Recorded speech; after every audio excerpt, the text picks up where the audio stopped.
नमस्कार, मैं शिप्रा गुप्ता। आज हम पढ़ेंगे वाष्पोत्सर्जन के बारे में। वाष्पोत्सर्जन यानी ट्रांसपिरेटेशन। ट्रांसपिरेटेशन क्या होता है?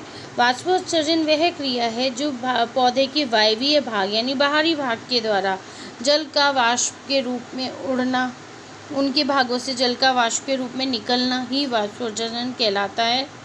दूसरे शब्दों में, वाष्पोत्सर्जन वह क्रिया है जिसमें पादप सतह से जल वाष्प के रूप से उड़ता है। जल पौधों में अस्थायी रूप से होता है।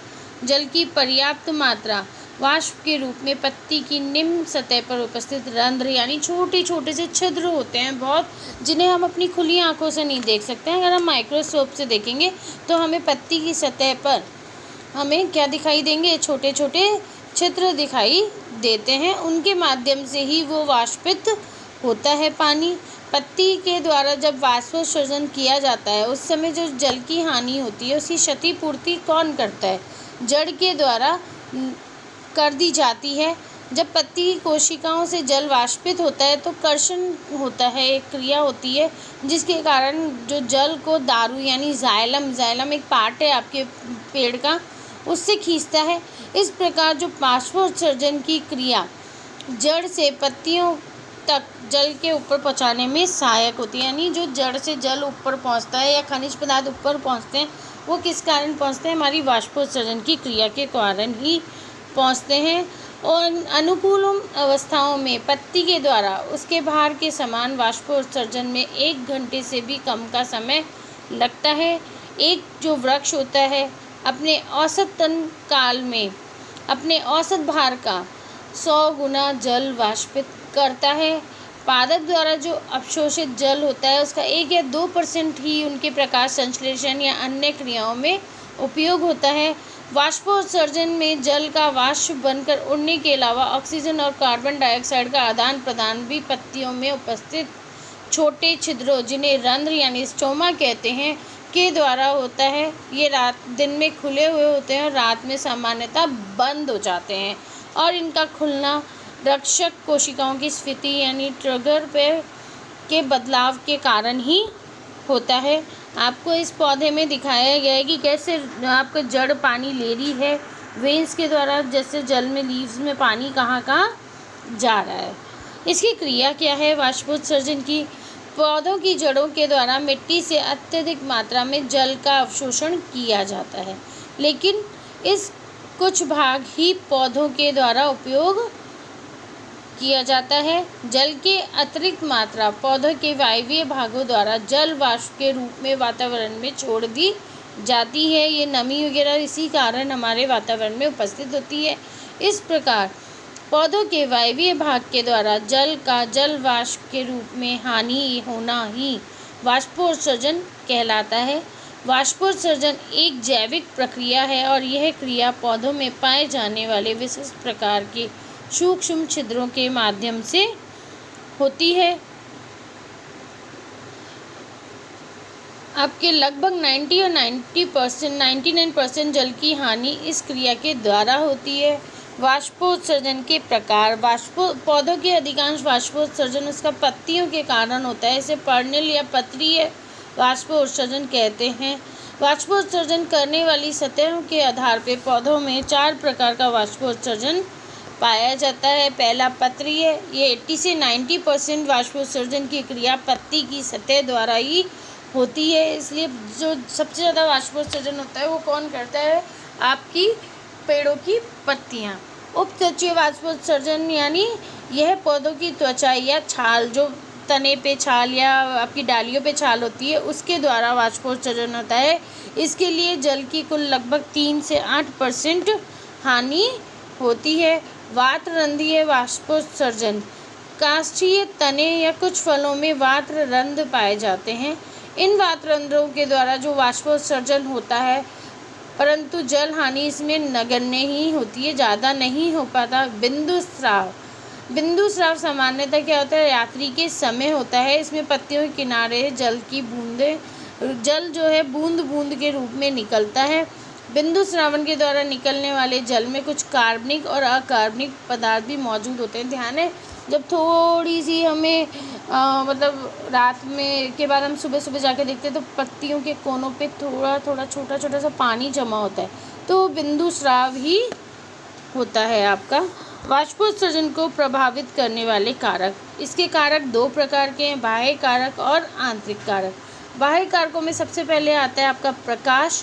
जो प्रकाश होता है वो प्रत्यक्ष रूप से वाष्पोत्सर्जन की दर को प्रभावित करता है, क्योंकि अधिकतर पादपों में प्रकाश की उपस्थिति में रंध्र खुलते हैं तथा अनुपस्थिति में बंद हो जाते हैं। तापमान बढ़ने पर पर्ण मध्यकों कोशिकाओं से जल का अधिक वाष्पन होता है। जितनी ज़्यादा गर्मी पड़ती है पत्तियों से, उतना ज़्यादा ही जल वाष्पित होता है। सेकंड है आपका तापमान। तापमान भी वाष्पोत्सर्जन की दर को विभिन्न प्रकार से प्रभावित करता है। तापमान बढ़ने पर वायुमंडल की अपेक्षित आर्द्रता कम हो जाती है, जिसके फलस्वरूप जो होता है वाष्पोत्सर्जन की दर में वृद्धि हो जाती है।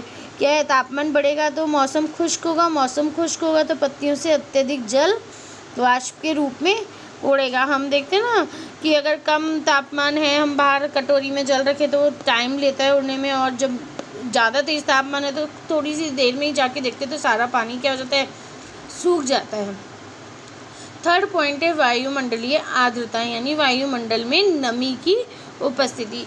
अगर वायुमंडल में उपस्थिति नगण्य है तो वाष्पोत्सर्जन की मात्रा बढ़ जाती है, और अगर ज़्यादा है तो जो वाष्पोत्सर्जन की दर है वो क्या हो जाती है, कम।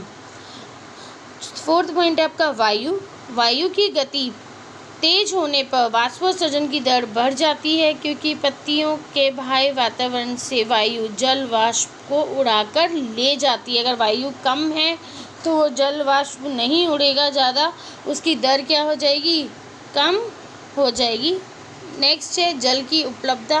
पौधों में वाष्पोत्सर्जन की मात्रा पर्याप्त मात्रा में जल अवशोषण पर भी निर्भर करती है। यदि पादप के मूल सिरे पर जल की मात्रा कम है तो वाष्पोत्सर्जन की दर भी कम होगी, और अधिक है तो उसमें अधिक हो जाएगी। रेगिस्तानी पौधों में हम देखते हैं कि जो वाष्पोत्सर्जन की मात्रा है वो क्या कम होती है, क्योंकि उसमें पत्तियां किसके रूप में हो जाती है, हमारी कांटों के रूप में हो जाती हैं। तो अब आते हैं आपके आंतरिक भाग। आंतरिक भाग में सबसे पहले पत्ती अथवा वाष्पोत्सर्जन भाग का क्षेत्रफल सबसे बड़ी बात है। वाष्पोत्सर्जन की दर का सीधा संबंध वाष्पोत्सर्जन करने वाले अंग के क्षेत्रफल के समानुपाती होता है, जिसमें पत्ती का क्षेत्रफल, फल या शाकीय भागों का क्षेत्रफल सम्मिलित होता है। इसमें सबसे महत्वपूर्ण पर्ण का क्षेत्रफल होता है। जिस पौधे में पर्ण क्षेत्रफल अधिक होता है उसमें वाष्पोत्सर्जन की क्रिया अधिक तेजी से होती है। ये जितना ज़्यादा हमारा पृष्ठ फैला होगा उसमें धूप, तापमान, प्रकाश ज़्यादा इफेक्ट करेगा और ज़्यादा पानी वाष्पोत्सर्जित करेगा। नेक्स्ट है रंध्र की आवृत्ति। प्रति इकाई क्षेत्रफल में रंध्रों की संख्या रंध्र आवृत्ति कहलाती है, यानी 1 वर्ग सेंटीमीटर या जो भी क्षेत्रफल है उसके अंदर कितने रंध्र हैं। यदि 6 रंध्र अधिक होंगे वाष्पोत्सर्जन अधिक मात्रा में होगा, क्योंकि जितने ज़्यादा छेद होंगे उतना ज़्यादा पानी बाहर निकलेगा, और जितना रंध्र कम होंगे उतने वाष्पोत्सर्जन की दरिया जो दर है वो क्या होगी, आपकी कम हो जाएगी। थर्ड आता है पर्ण दिक् विन्यास। एक आपतित सूर्य की किरणों के संदर्भ में पत्ती के लंबवत है तो वाष्पोत्सर्जन की दर अधिक होगी, यानी धूप सीधी पत्तियों पे पड़ रही है तो क्या होगा, ज़्यादा तेज़ी से जल वाष्पित होगा। और अगर पत्ती लंबवत, आपतित किरण पत्ती के लंबवत नहीं होकर समांतर है या इधर तिरछी पड़ रही हैं तो वाष्पोत्सर्जन की दर क्या हो जाती है, कम हो जाती है। फिर आता है पत्ती की संरचना। नेक्स्ट आता है पत्ती के छोटे आकार के होने पर आपका जो है वाष्पोत्सर्जन की क्रिया कम हो जाती है। कांटों में रूपांतरित होने पर ना के बराबर होती है, इसलिए रेगिस्तान में जो पत्तियां होती हैं वो कांटों के रूप में ही पाई जाती है। पत्तियों पर मोटी क्यूलेट या धसे हुए रंध्र यानी होंगे। पत्तियों पर वलित होना, यदि सभी लक्षण वाष्पोत्सर्जन की दर को कम करते हैं। वाष्पोत्सर्जन का महत्व क्या है। वाष्पोत्सर्जन सबसे बड़ी बात है कि जो भी हम चीज़ें जड़ों से पत्तियों तक पहुंचती हैं वो उसी के कारण पहुंचती है। कर्षण होता है, कर्षण के द्वारा जाइलम से वो पत्तियां क्या करती हैं, वाटर को खींचती हैं, तो वो उसके साथ साथ खनिज लवणों को भी जड़ से पत्तियों तक पहुंचाने का कार्य करती हैं। पौधे के तापमान को संतुलित रखती है, क्योंकि जितना पौधा पानी खींचता है उसका केवल 1 या 2% ही उसका यूज़ कहाँ होता है, उसके भोजन बनाने की क्रिया में होता है या फिर उसके अन्य क्रियाओं में यूज़ होता है। बाकी का जो 98% पानी है वो वेस्ट होता है पौधों के लिए, तो पौधों को गला सकता है। इसलिए वो जो तापमान होता है पौधे का उसको क्या करती है, संतुलित करती है। यह जल अवशोषण और रसारोहण में भी मदद करता है। भाई जब कर्षण होगा जड़ों से नेचुरल बात है, पानी खींचेगा तो और चीज़ें भी खींचेंगी, तो ये क्या करती है, वायु ये जो जड़ों को भी पृथ्वी के अंदर अच्छे से स्थापित करने का कार्य करती है। ये वायुमंडल को नम्र बनाकर जल चक्र को पूरा करने में मदद करता है। अगर हमारे वाष्पोत्सर्जन की क्रिया नहीं होगी तो हमारा जल चक्र कंप्लीट नहीं होगा, बारिश नहीं होगी। जब वायुमंडल में पानी नहीं पहुंचेगा तो वायुमंडल से हमारे पास पानी वापस कैसे आएगा।